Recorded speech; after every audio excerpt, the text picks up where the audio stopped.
Bom dia, amigos, bem-vindos ao nosso canal Policial Federal Scandiuse. Aqui a gente trata a segurança pública de dentro para fora. Hoje eu gostaria de falar, aliás, eu gostaria de afirmar que eu sou a favor do fim do indiciamento. E por que o fim do indiciamento? A gente precisa entender sobre a ótica da gestão. Primeiro, um contexto. A polícia, muitos tentam levar para o lado judiciário, que a polícia tem que ser muito próxima do meio jurídico. O mundo prova o contrário. O mundo prova que a polícia tem que ser técnico-científica.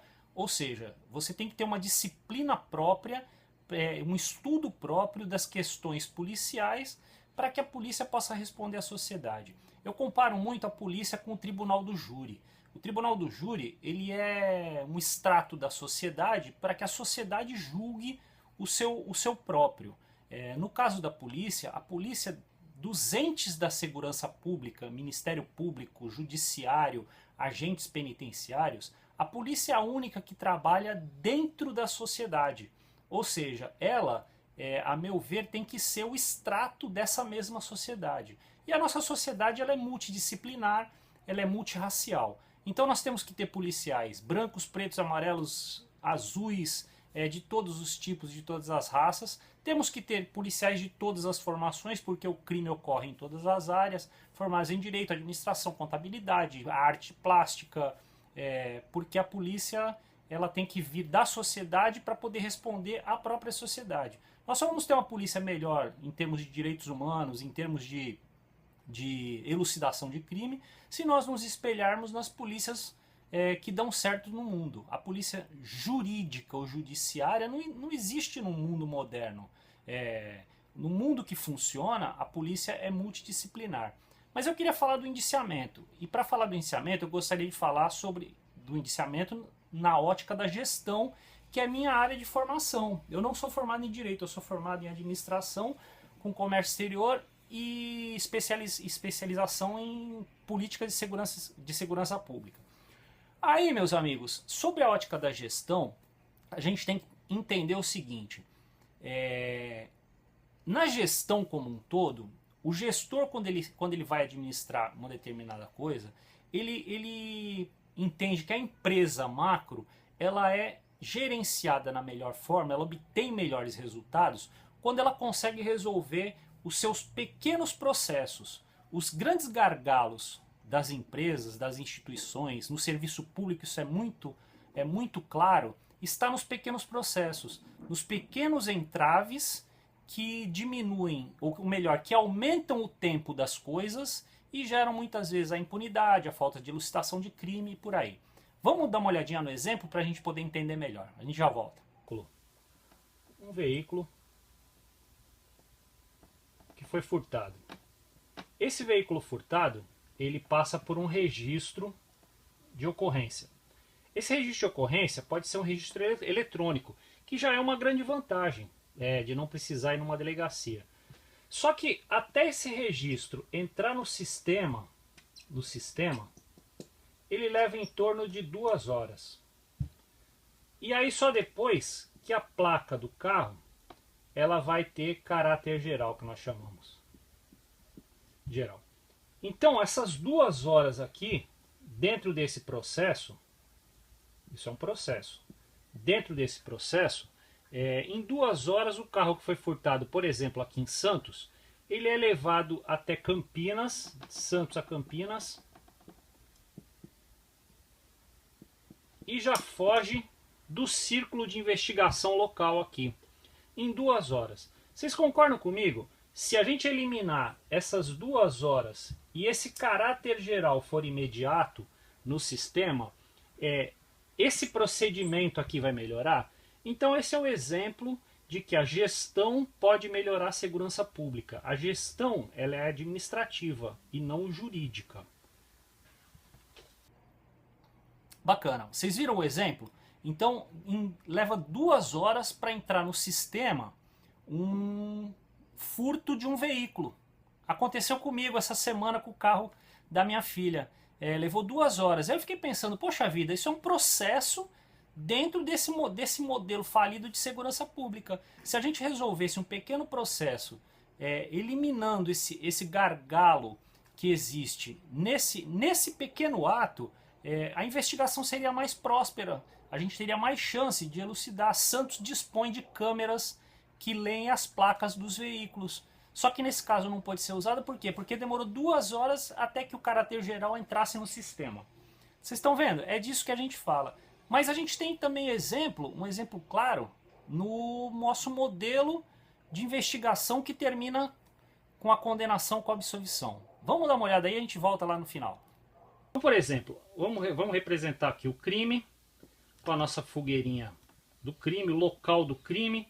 E esse nosso crime vai ser, por exemplo, um furto de uma residência que teve a porta arrombada e de lá subtraíram uma TV. Aconteceu o crime. Aconteceu o crime por quê? Porque essa meia laranja aqui, que pode ser representado pela polícia militar ou pelas polícias que fazem a tentativa de prevenção, não conseguiu evitar esse crime. Não conseguiu, isso vai para a polícia investigativa. Muitos chamam a polícia investigativa de polícia judiciária. Eu não concordo com esse termo porque para mim a polícia é técnico-científica e não jurídica. Mas essa polícia investigativa, que pode ser representada pelas polícias civis nos estados e pela Polícia Federal, elas têm o intuito de quê? De desvendar autoria e materialidade. Quem fez e o que foi subtraído, por exemplo. E a dinâmica do evento. Então, aqui no caso do furto, quem arrombou a porta, quem levou o objeto que foi a TV e como isso se passou. Isso é a Polícia Civil que tem que fazer. Quando a Polícia Civil, nessa parte investigativa, ela consegue elucidar quem foi o autor, essas peças todas que ficam dentro de uma coisa chamada inquérito policial, que é presidido por um delegado, certo? Esse inquérito policial, o delegado, ele pode dar a sua opinião em um relatório. E o próprio delegado, convencido de que o autor, de que esse autor praticou o crime, ou tem indícios que ele tenha praticado o crime, determina o indiciamento. Então o indiciamento, ele é o quê? Ele é uma opinião do delegado de polícia, assim como o relatório também é uma opinião do delegado de polícia. Partindo disso, na segunda fase, isso aqui vai para o Ministério Público, que pode ser o Ministério Público Estadual ou o Ministério Público Federal. O Ministério Público Federal ou Estadual, ele de posse dessa prova técnica pericial colhida aqui, o que ele vai fazer? Ele pode oferecer ao juiz a denúncia. A denúncia. A denúncia é a peça do Ministério Público que evidencia que a prova colhida na fase técnico-policial da polícia, ela tem características para apontar a autoria, materialidade e a dinâmica do evento. Então o Ministério Público denuncia. Com a aceitação dessa denúncia pelo juiz, instaura-se aqui o que a gente chama de processo. No processo, esse indiciado que foi aqui denunciado, ele passa, quando da aceitação, a ser réu. Então, o exemplo bem claro para isso vou dar o exemplo do presidente Lula. O presidente Lula foi indiciado várias vezes pela polícia, pela opinião do delegado que preside aquele inquérito. O Ministério Público entendeu, em alguns casos, que tinha elementos, ofereceu a denúncia e o juiz aceitou. Com essa aceitação foi instaurado o processo. E aí ele virou réu. Aqui, pessoal, acontece uma coisa que é a ampla defesa e o contraditório. Então o juiz, ele coloca novamente o MP e o advogado no circuito. Por quê? Porque esse aqui é um meio jurídico. Vocês estão vendo a diferença? Nesse meio jurídico, nós temos o que a gente chama de tripé da justiça. O tripé da justiça é composto pelo juiz, Ministério Público e advogado. Advogado defendendo, Ministério Público acusando e o juiz imparcial para depois julgar a causa. Então o juiz vai julgar e vai surgir uma nova figura que pode ser a condenação ou a absolvição. Se houver condenação, essa pessoa passa a ser condenado. E aí nós temos uma outra figura. Então nós temos o condenado depois do ato do juiz, o réu depois da aceitação, a denúncia pelo Ministério Público e o indiciamento pelo delegado que presidiu o inquérito com base nas provas técnico-científicas colhidas aqui. Para a gente fazer um entendimento melhor dessa linha do tempo, se ele for absolvido, o que vai acontecer? Ele retorna para cá para viver em sociedade novamente, PM tentando evitar o crime, as polícias, guardas municipais e todas as outras, né, e todos nós tentando evitar o crime. Se ocorrer, a polícia investigativa vai tomar par e vai começar a investigar, e aí segue o mesmo ciclo. Se ele for condenado, ele vai para o sistema prisional, provavelmente para cumprir pena. Essa é a nossa linha do tempo das apurações criminais até o final delas. Como a gente viu essa linha do tempo, para ver o que importa e o que não importa, o que vale e o que não vale, nós temos que fazer o sentido contrário. Então vamos pensar o seguinte: para o juiz decidir uma causa, se ele vai condenar ou se ele vai absolver, é importante que o Ministério Público e o advogado, em igualdade de condições, se manifestem, acusem e defendam. Para o juiz receber o processo e tornar réu esse autor que cometeu o crime e virar processo, o que ele precisa? Ele precisa de uma denúncia consistente do Ministério Público. Vocês estão vendo que a linha de importância é a mesma, tanto para a ida quanto para a vinda? E aí, pessoal, a gente tem um gargalo aqui. O Ministério Público, para ele oferecer essa denúncia, ele precisa de um relatório e ele precisa de um indiciamento do delegado? Não.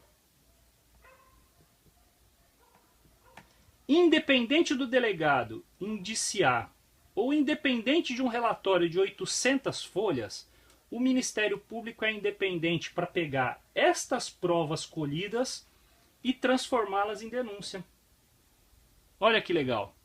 Então, pessoal, o Ministério Público pode pular essa etapa diretamente aqui para a investigação policial, passando pelo relatório e passando pelo delegado, e pelo indiciamento. Por quê? Porque isso aqui são atos meramente opinativos, que não geram um procedimento posterior como todos os outros. Olha só aqui, ó. A investigação policial da Polícia Civil, como um todo, desvendamento de quem arrombou e recuperação da materialidade e laudo técnico da materialidade, eles importam aqui para que o Ministério Público ofereça denúncia. Então eles têm a importância garantida. O Ministério Público na denúncia tem a importância garantida, mas o indiciamento não serve para nada, e nem o relatório, porque eles não vinculam nem o Ministério Público ou o juiz a nada. Se a gente não tiver aqui, ó, relatório e nem indiciamento, as coisas seguem do mesmo jeito. Então, voltando mais um pouquinho, se não ocorrer o crime, também não precisa de nada disso, porque a polícia militar ou as polícias preventivas conseguiram evitar. Então, se não há o crime, não há por que ter isso tudo. Se não há investigação boa, não tem como ter denúncia. Se não tem denúncia, não tem como ter virar processo e virar réu. Se não virar réu, não tem por que ter defesa e ataque, e não tem por que o juiz condenar ou absolver. Tá vendo que é uma sequência aqui interdependente? O que foge dessa regra é o indiciamento e o relatório do delegado de polícia, que não tem vinculação com nada disso, que não gera uma vinculação futura. Então, pessoal, usando aqui o nosso exemplo de gestão, se eu tenho processos, dentro dos processos, situações que são desnecessárias e aumentam o tempo, Por que não tirá-las? Sob a ótica da gestão, então o indiciamento e o relatório do inquérito policial são dispensáveis.